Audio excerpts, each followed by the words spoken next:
Olá, bem-vindos a mais um vídeo aqui no canal Ricardo dos Paris. Eu sou o Ricardo e hoje temos mais um capítulo do livro A Reforma da Natureza de Monteiro Lobato.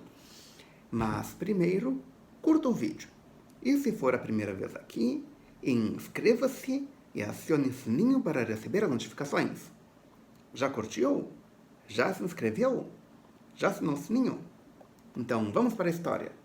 Capítulo 3. A pulga gigantesca.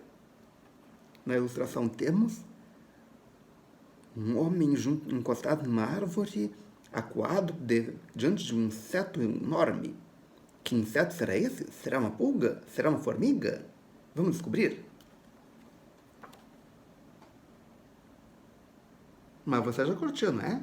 Já se inscreveu, não é? Ok? Então vamos para a história. A pulga gigantesca. Muitas semanas depois, estava a Dona Benta na varanda quando chegou o correio com os jornais do dia. Ela desdobrou-os e pôs a lê-los. De repente, fez cara de interesse e disse Narizinho: "Uma coisa curiosa vem neste jornal. Leia." A menina leu. Era uma notícia que dizia assim: "Um caçador de Juiz de Fora anda a contar um caso que, se não é vero, é bem trovado. Diz ele que estava numa caçada de perdiz num campo dos arredores dessa cidade, quando viu aparecer no céu uma coisa preta, a qual foi crescendo de vulto e por fim pousou a 100 metros do ponto em que ele se achava, à espera da perdiz. Uma coisa preta e enorme, assim do tamanho de uma anta. Indagado com aquilo, armou a espingarda e aproximou-se. Mas quando levou a espingarda ao ombro para atirar, a coisa deu um pulo e sumiu no céu. Diz que se trata de um animal esquisitíssimo, como jamais ele viu outro, nem teve notícia por boca de ninguém. Dava a ideia de uma monstruosa pulga." "Quem poderá ser isso?" indagou Dona Benta quando a menina concluiu a leitura. "Bobagem, vovó", disse Narizinho. "Essa gente dos jornais vive inventando mentiras." E a coisa ficou por ali. Dias depois, entretanto, os jornais repetiram a notícia mais ou menos em iguais termos, mas já com a coisa em outro lugar. Fora vista em Cantaduva, no estado do Paraná. Depois apareceu em Pilão Arcado, na Bahia. E depois em Blumenau, no estado de Santa Catarina. E em Vassouras, estado do Rio. E sempre da mesma maneira. Descia do céu como se desse uma bala de canhão numa curva. Sentava-se em terra e de repente pulava de novo, desaparecendo no ar. A repetição do caso fez que os homens de ciência se interessassem pelo assunto. Um pavor nas cidades em que o monstro aparecia era enorme. Lendas se formavam, as mais absurdas. Era opinião geral tratar-se de uma pulga gigantesca, porque não só a coisa tinha o jeito de uma pulga, como seu método de pular era da pulga. Você já viu uma pulga pulando? Se já, coloque nos comentários aqui embaixo. Pedrinho interessou-se vivamente pelo caso. Começou a colecionar as matérias e a compará-las. O absurdo, porém, era tamanho que ele chegou à conclusão de tratar-se de uma tremenda patifaria dos jornais do país e de fora, com o fim de criar um assunto que aumentasse a venda avulsa. "Bobagem", disse ele. "A minha que não enganam esses trouxas." Estavam nesse ponto quando apareceu no sítio o Zé Candora, um caboclo feio que morava nas vizinhanças. "Que há, Candora?" perguntou Dona Benta ao recebê-lo na varanda. "O que há, Dona Benta? É que eu vou me mudar dessa zona e vim oferecer meu sítio. A terrinha é boa para mandioca e milho. A senhora faz negocião. Dou quase dado." "Mas por que, meu caro, quer mudar-se de uma terra onde morou toda a vida?" O caboclo inventou um pretexto qualquer. Dona Benta, porém, que era psicóloga, viu que ele estava mentindo e disse: "Conte a verdade, Candora. Estou lendo nos seus olhos que a razão não é nada disso que sua boca está dizendo. Fale a verdade, porque eu compro seu sítio de qualquer jeito, seja lá qual for a causa da sua mudança." O caboclo, desmoralizado, resolveu dizer tudo. "Não vê que de uns tempos para cá eu ando meio assustado? Outro dia entrei no mato para colher umas brejaúvas. De repente, o que é que a senhora imagina que eu vi?" curiosidade, o que é uma brejaúva? Se sabe o que é uma brejaúva, coloque nos comentários aqui embaixo. Vamos ver quem é o primeiro a responder. Vi, dona Benta, uma formiga do tamanho de um tatu. Não seria não, dona Benta. Minha mulher também se riu quando eu contei a história. Mas para castigo também topou com outra formiga desta casta. E agora está que nem pode mais de medo, coitada. Até já se mudou com as crianças para a casa do compadre Zidoro, lá da Água Fria. Não pode ser, Candora, disse Dona Benta.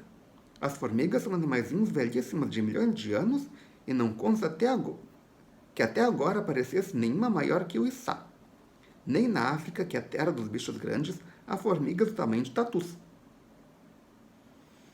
Pois a que eu vi, Dona Benta, era até maior que um tatu. E a que a minha mulher viu, diz ela, tinha o porte de uma capivara. Dona Benta riu-se. Vocês estão sendo vítimas de alguma alucinação, meu caro. Como podem ver coisas que não existem, nem nunca existiram? Absurdo. Dona Benta, disse o caboclo, eu não quero que a senhora acredite em nada. Só quero que compre minhas terras, porque por aqui eu não fico nem mais um dia só. Tescojuro.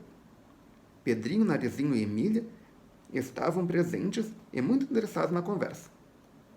Isso é das tais coisas que só vendo interveio Pedrinho. Leve-me lá onde está o formigão, amigo Candora. Quero ver para crer. Também vou, disse Narizinho. Também sou como São Tomé. E você, Emília? Emília respondeu que não, que tinha qualquer coisa a fazer no pomar. Mas ficou com um ar esquisito, ressabiada. E assim que Pedrinho e a menina saíram com Candora, correu ao laboratório.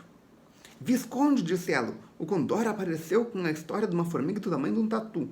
E a mulher dele viu outra ainda maior, assim do tamanho de uma capivara. Estou com medo que sejam as formigas que nós operamos e fugiram do cercadinho. Há de ser, disse o Visconde sem tirar o olho do microscópio. Nós fizemos tremendos enxertos de pitutária e se as formigas não morreram, podem muito bem estar do tamanho de tatus, e até maiores. E como é agora? Perguntou Emília assustada.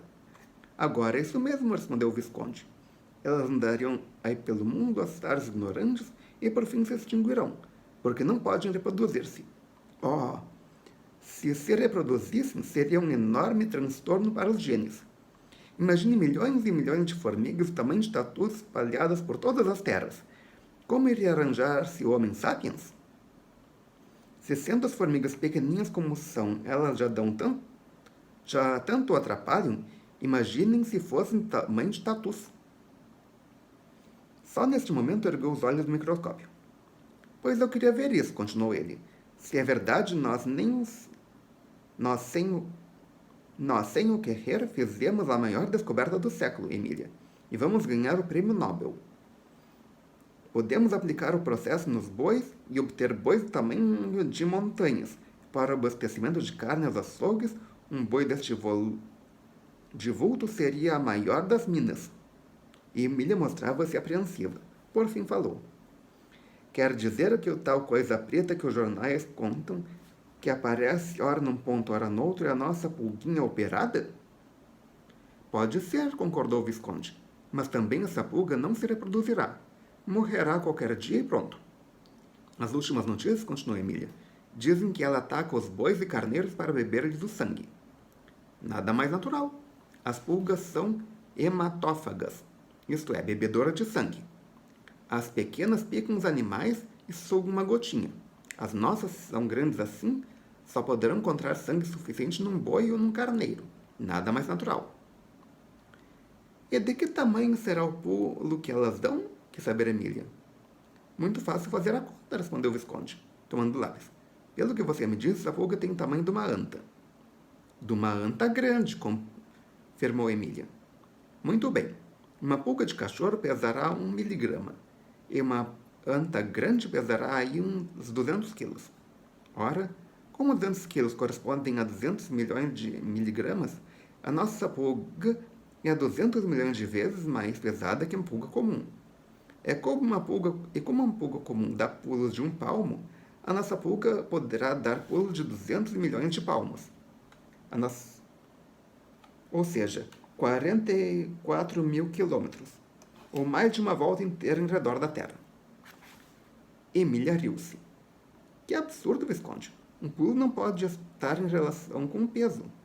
Por muito favor, estará em relação com o tamanho. Neste caso, disse Visconde, temos de fazer outra conta. A pulga comum tem 2 milímetros de comprimento. A anta grande terá 2 metros, ou seja, 2.000 milímetros. Logo, a anta é 1000 vezes maior do que a pulga comum. E como a nossa tem o tamanho de uma anta, pulará 1000 vezes mais que uma pulga comum.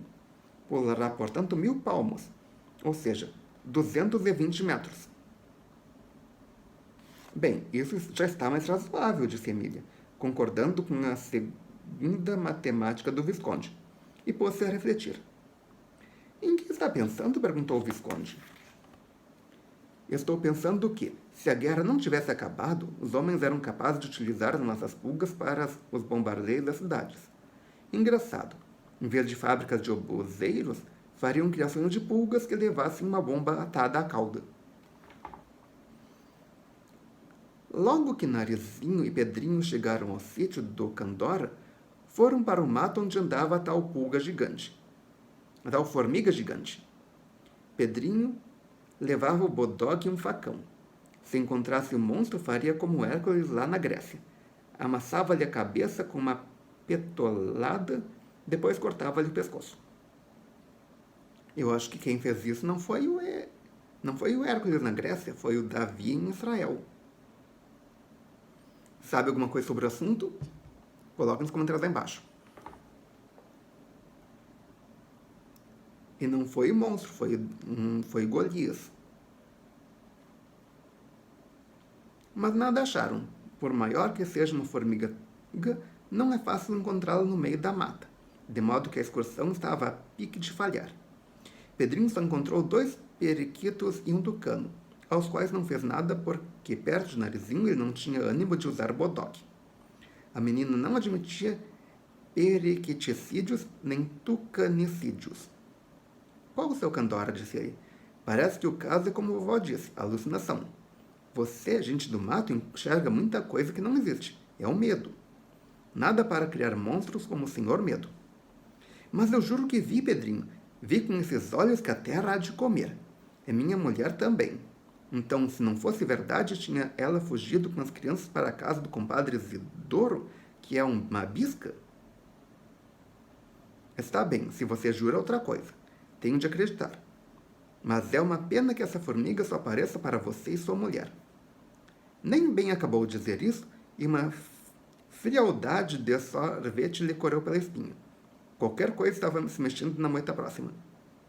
Fiu! Pedrinho aproximou-se pé ante pé com o bodoque apontado.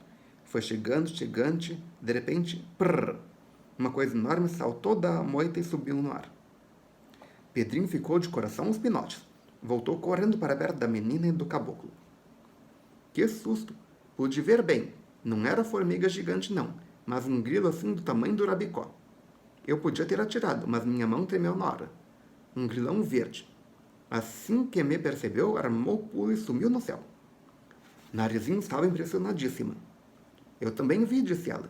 E se é assim, a história da formiga gigante pode ser a verdadeira. E também a história daquela coisa preta que pula. O Candora e os jornais estão certos. Que poderá ser isso, santo Deus? Mudanças assim nos animais da natureza são coisas de que os livros não falam. Nunca houve.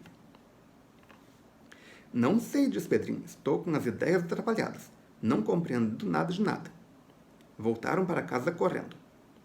Vovó, disse Pedrinho ao entrar, não encontramos a formiga do Candora, mas a história deve estar certa, porque dei com um grilo do tamanho do rabicó e não foi alucinação. Narizinho e o caboclo também viram quando o grilão pulou da moita e lá se foi. Dona Benta regalou os olhos. Tia Anastácia, que ia passando, murmurou, credo, e fez 3 pelos sinais. Se as coisas aqui vão ficar como lá na tal Grécia, eu me mudo do mundo, resmungou a preta. Vai se mudar para onde, então? Fica um mistério. E para onde vai, boba? Perguntou a menina. Volto para a lua. Lá ao menos só há o dragão de São Jorge que é manso. Grilo do tamanho de rabicó, formiga do tamanho de tatu, pulga do tamanho de anta. Isto então é vida? Se todos os bichos começam a aumentar de porte e invadirem a casa da gente, onde iremos parar? Se aparece aqui uma formiga deste tamanho, eu morro de medo. Ah, sim, morro. Pois eu prego-lhe uma bodocada, disse Pedrinho. Se fosse vespa, vá lá. Mas formiga, medo não tem. Então quer dizer que de vespa ele tem medo, não é? Bom, mas por hoje é só. Concluímos por aqui. Se você gostou, clique em curtir. Adicione esse vídeo aos seus favoritos, compartilhe com seus amigos, traga um novo inscrito para o canal. Ok? Obrigado pela presença, obrigado pela audiência. Até amanhã com mais um vídeo e melhor possível. E continua a meta, 250 inscritos. Vamos ver se vocês conseguem. Ok? Obrigado.